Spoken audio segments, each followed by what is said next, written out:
प्रस्तुत पद कबीरदास जी के द्वारा रचित हैं और इन पदों में कबीर ने कहा है कि प्राणियों, तत्व यही है कि राम का हमें जप करना चाहिए और जो ये अकथनीय कहानी है, उस राम के नाम की जो अकथनीय कहानी है उसे समझकर ही हम जीवन व्यतीत करें तो श्रेष्ठ है। जिसके ऊपर ईश्वर की कृपा होती है वही जागते हुए रात बिताता है। प्रतीक विधान के माध्यम से कबीर कह रहे हैं कि माया रूपिणी डाकिनी, माया जो है संसार में वो डाकन के समान है और तृष्णा कुत्तों के समान है, क्योंकि माया और तृष्णा जीवन को समाप्त कर देती है। और सिंह अहंकार जंगल को घेरे रहता है। सिंह रूपी जो अहंकार है वह जंगल को घेरे रहता है। जीवन रूपी वन में पांचों कुटुंब अर्थात ज्ञानेंद्रियाँ, जो हमारी पांचों श्रवणेंद्रियाँ, दृश्येंद्रियाँ आदि पांचों ज्ञानेंद्रियाँ जो है वह लड़ रही है और संहारक ध्वनियाँ सुनाई दे रही है। इंद्रिय रूपी हिरण इन विषयों की ओर भाग रहा है। वासना रूपी खरगोश ने शरीर को घेर रखा है। जीवन आत्मा रूपी जो शिकारी है वह इन पर बाण नहीं मारता, क्यों संसार रूपी सागर में काम क्रोध की जो आग जल रही है वह सारे संसार को जला रही है और शरीर से उत्पन्न सद्वृत्तियाँ भी उसी में जल रही है। लेकिन रूपी जो हमारी मछली रूपी जो आत्मा है वह साधना के बल पर शिकार खेल रही है। कबीर कहते हैं कि यहाँ वही ज्ञाता है और वही पंडित है जो इस पद का विचार कर सके। यही मेरे गुरु हैं जो स्वयं को भवसागर से पार ले जाकर और मुझ जैसे लोगों को भी पार कर सकते हैं। यह पद कबीर की उलटबासियों में से एक है। इस पद में गुरु के महत्व को प्रतिपादित किया गया है और रूपक अलंकार के रूप में इन्होंने यहाँ पर पंचरत्न रूपी जो ज्ञानेंद्रिय है वो हमारी विध्वंसक है, इंद्रिय रूपी हिरण है, माया रूपी डायन है, कुत्ते रूपी जो तृष्णा है वो सब, और शेर रूपी अहंकार है, वो सब चीज़ें इसमें रूपक अलंकार के रूप में कवि ने यहाँ व्यक्त की है। इस पद में सधुकड़ी भाषा है।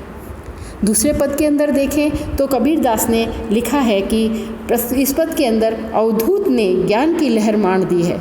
यह लहर ज्ञान की जो है वो उसके अंदर जो ज्ञानी है वह इसमें मस्त हो गया है। उसकी इंद्रियां अनहत शब्द से अनुरक्त हो गई है और इस प्रकार उसमें तृष्णा को खंडित कर दिया है। वन में रहने वाला जो खरगोश है, आत्मा रूपी मन रूपी जो खरगोश है, बहुत चंचल जो है वह मन मूलाधार रूपी चक्र में चित्त सागर में रहने लगा है। मछली रूपी पवन जो प्राणवायु है वह पहाड़ी रूपी मेरुदंड के ऊपर सहस्त्राचार चक्र में स्थित हो गई है। शूद्र मदिरापान करता है और ब्राह्मण मतवाला होकर शूद्र जीवन है और ब्राह्मण आत्मा है।